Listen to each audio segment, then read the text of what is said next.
Baik, terima kasih. Saat ini kita akan mendengarkan materi yang akan disampaikan oleh Ibu Pusawati. Waktu dan tempat silakan. Assalamualaikum warahmatullahi wabarakatuh. Selamat siang dan salam sejahtera buat kita semua. Perkenalkan, nama saya Pusawati. Kami dari Prodi Kesmas Muhammadiyah Sintang. Jika sempat ikan mabus, sebelum bermateri karena siang, saya minta kepada Bapak Ibu biar lebih segar berdiri sebentar, kita untuk refreshing sebentar. Berdiri ya Bapak Ibu, ikut komando dari saya. Supaya tidak ngantuk, mungkin tangannya di atas, tepuk tangan 3 kali. Hitung 3 kali. 1, 2, 3. Baik, silakan duduk kembali. Ini sudah. Kekurangan itu membuat kita bahagia. Salam sehat semua. Baik, kita lanjut aja. Kami dari Kelompok 3 ini akan mempromosikan tentang promosi kesehatan di kantor. Yang telah diperkenalkan tadi, kami ada 7 orang. Untuk mempersingkat waktu, baiklah kami akan memberi itu latihan fisik. Karena latihan fisik inilah salah satunya untuk mencegah dari berbagai penyakit dan untuk meningkatkan daya tahan tubuh kita di masa, apalagi di masa pandemi. Yang pertama akan saya jelaskan tentang pengertian aktivitas fisik. Kita bisa lihat di sini semua, yaitu gerakan tubuh yang disebabkan oleh kerja otot-otot rangka yang membutuhkan sejumlah energi di atas kebutuhan energi saat kita beristirahat. Itu kemudian dari aktivitas fisik. Ini ada gambarnya, kita termasuk ini aktivitas fisik Bapak Ibu ya. Kemudian untuk pengertian latihan fisik, mungkin kami di sini akan mempertegas di latihan fisik. Latihan fisik ini yaitu aktivitas fisik yang terencana, yang terstruktur, dilakukan secara teratur dengan tujuan untuk mempertahankan, meningkatkan kesehatan dan kebugaran jasmani. Ini contohnya ya. Dulu. Kemudian untuk apa sih manfaat latihan fisik? Di sini banyak sekali Bapak Ibu. Manfaatnya yang pertama itu meningkatkan kardiorespirasi. Yang kedua bisa menurunkan tekanan darah. Yang ketiga bisa meningkatkan kolesterol yang baik yaitu HDL dan bisa menurunkan kolesterol yang jahat yaitu LDL dan trigliserida. Kemudian bisa menurunkan total lemak dalam tubuh, menurunkan kebutuhan insulin, kemudian meningkatkan toleransi glukosa, kemudian bisa mengurangi kecemasan dan depresi, meningkatkan kerja untuk olahraga, rekreasi, bekerja. Kemudian bisa menurunkan mobilitas dan mortalitas. Ini manfaatnya dari latihan fisik ya Bapak Ibu. Kemudian apa itu kontraindikasi sebelum kita melakukannya? Tidak boleh melakukan latihan fisik, yaitu ada kontraindikasi relatif. Di sini untuk penyempitan dan penyumbatan darah jantung, tekanan darah tinggi yang lebih dari 200/110 mHg saat istirahat. Kemudian gangguan irama jantung itu tidak boleh, gangguan pembesaran otot jantung juga tidak boleh, gangguan otot dan sendi juga, kemudian penyakit metabolik seperti penyakit kencing manis yang tidak terkontrol, kemudian penyakit infeksi menaun, kemudian keterbatasan mental. Itu tidak boleh melakukan latihan fisik. Yang kedua ada kontraindikasi absolut dengan perubahan gambaran EKG, istirahat dengan kemungkinan penyakit jantung, kemudian gangguan irama jantung yang tidak terkontrol, stenosis atau aorta berat, kemudian gagal jantung yang tidak terkontrol, gangguan fungsi paru, gangguan otot jantung, penyakit infeksi di saat demam, pembengkakan kelenjar getah kening. Itu tidak boleh melakukan latihan fisik. Ini jenis aktivitas fisiknya, jadi bukan latihan fisik ya. Kalau aktivitas fisik ini jenis-jenisnya Bapak Ibu. Kemudian kita lebih fokus ke tadi latihan fisik. Ada berapa sih latihan fisik? Itu ada 3. Yang pertama latihan aerobik seperti lari, kemudian latihan beban ini Bapak Ibu, kemudian latihan kelenturan. Lanjut, untuk apa kita melakukan latihan fisik? Di sini untuk daya tahan jantung dan paru, supaya jantung dan paru itu bisa memompa lebih baik. Kemampuan jantung dan paru menyalurkan oksigen ke seluruh jaringan tubuh saat melakukan aktivitas fisik. Jadi ini ya Bapak Ibu, kita bisa. Kemudian Latihan fisik itu sebelum melakukan latihan fisik kita harus melakukan pemanasan dulu supaya tidak melakukan kram dan cedera. Pemanasan itu bisa dilakukan 5 sampai 15 menit seperti senam ringan, kemudian stretching atau peregangan. Setelah itu lakukan pendinginan. Bentuk kegiatannya hampir sama, dilakukan perahan dan lemas. Bedanya pemanasan dan pendinginan. Latihan kekuatan otot dan keseimbangan keduanya dapat dilakukan 10 sampai 15 menit di sela waktu latihan. Kemudian bentuk latihan fisik otot itu bisa kita lakukan 3 kali dalam seminggu. Itu paling kurang lebih ya, sampai 5 kali boleh. Kemudian 2 sampai 4 respirasi untuk setiap peregangan. Saat otot diregangkan, tahan selama 10 sampai 30 menit. Jadi kalau kita waktu kita peregangan itu tidak boleh langsung kita lepas, harus kita tahan. Kemudian untuk komponen latihan fisik itu pertama tadi ada yang dijelaskan itu pemanasan. Setelah pemanasan 5 sampai 10 menit peregangan baru kita mulai melakukan gerakan inti supaya tidak terjadi cedera otot. Gerakan inti di sini minimal 20 sampai 60 menit. Itu bisa aerobik, latihan beban, jalan, dapat diakumulasi jadi 2 sampai 20 menit. Kemudian setelah melakukan gerakan inti, kita harus melakukan pendinginan supaya otot kita juga tidak terjadi kram atau cedera. Ya, itu pendinginan, kemudian peregangan 10 menit sesudah pemanasan dan pendinginan. Kemudian latihan kekuatan dan daya tahan otot, ini ada contohnya Bapak Ibu. Ini ada 3 macam ya, latihan kekuatan daya tahan otot. Kemudian latihan fisik yang baik itu bagaimana?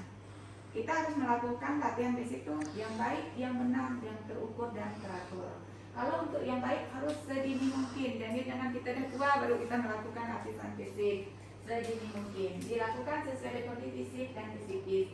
Tidak memberikan dampak yang merugikan bagi kesehatan, harus memakai baju, sepatu, dan perlengkapan olahraga yang sesuai. Kemudian latihan fisik yang benar itu bagaimana? Harus dilakukan secara bertahap, dimulai dengan pemanasan, peregangan, dilanjutkan dengan latihan inti, diakhiri dengan pendinginan dan peregangan. Ibu, kemudian yang teratur itu, yang terukur bagaimana? Kita harus melakukan pengukuran, terutama kita harus mengukurkan denyut nadi kita, yaitu 220 kita kurangi umur kita. Yang paling mudah kita tes bicara, ya, tes bicara.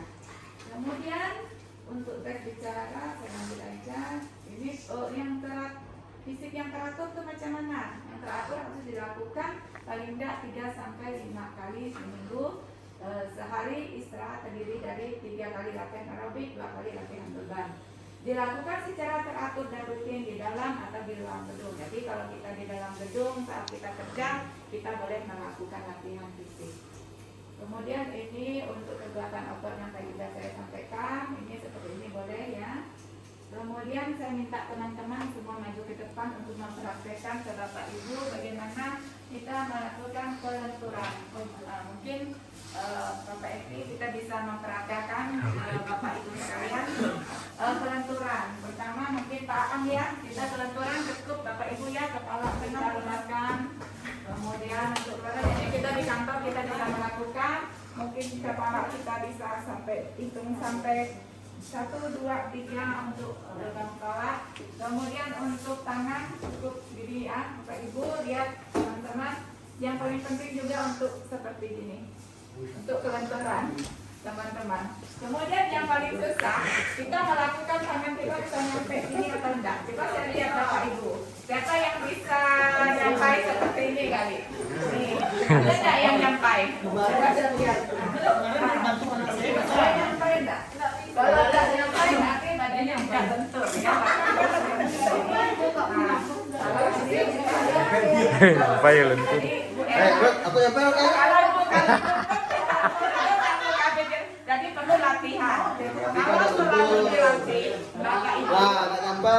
Ini kalau kelenturan, kalau sering dilatih dia lentur. Tapi kalau tidak dilatih dia akan kaku. Seperti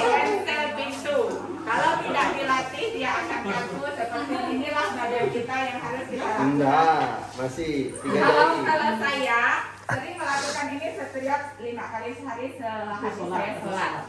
Ini untuk kelenturan atau punggung saya ini ya. Nah ini untuk keseimbangan. Kita badan kita imbang atau tidak? Coba ada nanti bisa ini ya. Dadah. Nah, kalau untuk ini lebih mudah. Yang sulit untuk ini biasanya sendi-sendi bahu yang lebih sulit. Mungkin ini yang dapat saya sampaikan.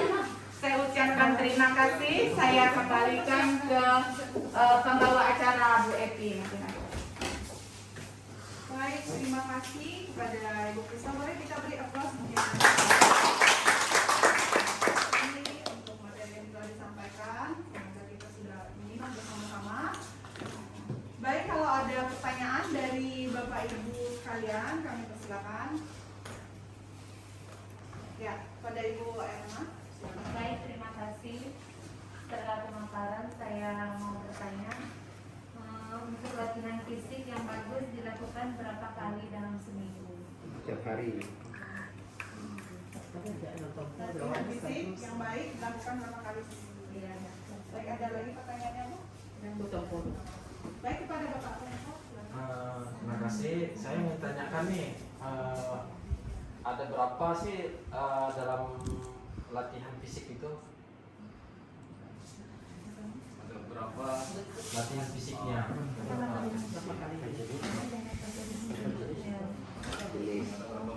Berapa gerakan? Ulang. Terima kasih. Untuk dua pertanyaan yang sudah disampaikan, mereka akan kami coba jawab. Silakan menjawab kami.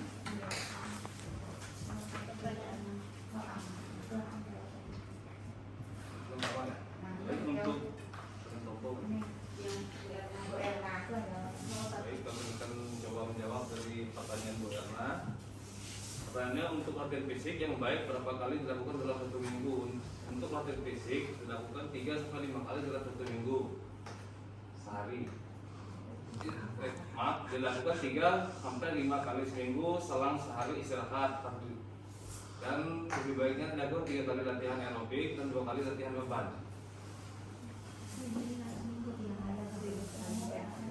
Bagaimana Bu Erna? Selanjutnya pertanyaan kedua. Ada berapa bentuk latihan fisik? Baik. Baiklah Pak Toto, akan saya jawab. Latihan fisik ada 3. Yang pertama aerobik, latihan aerobik. Yang kedua latihan beban. Yang ketiga latihan lenturan.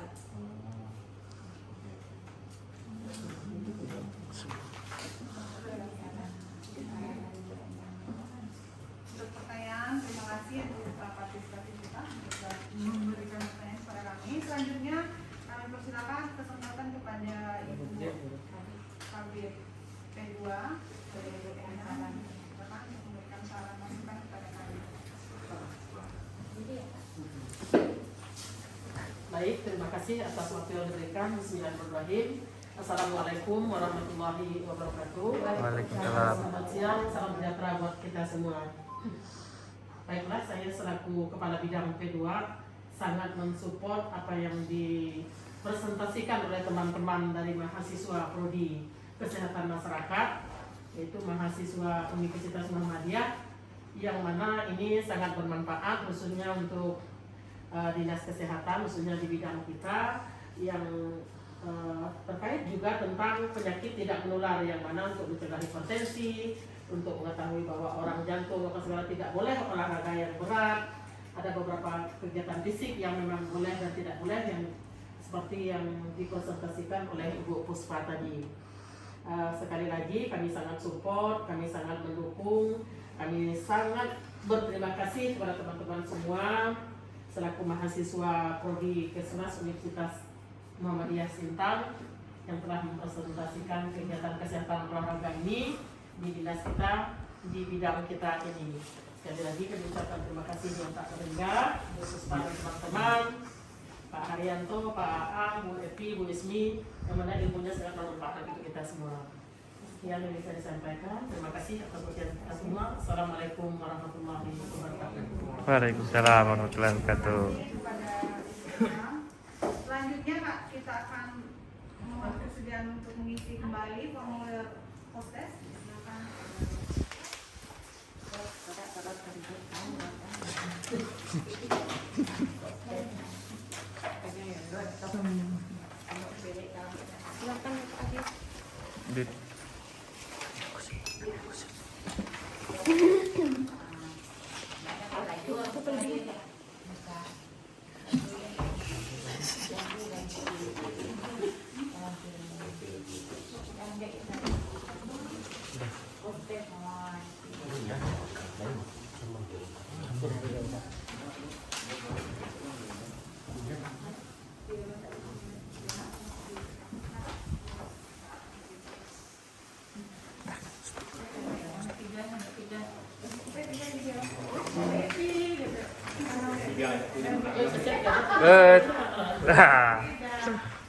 Mana baju kau?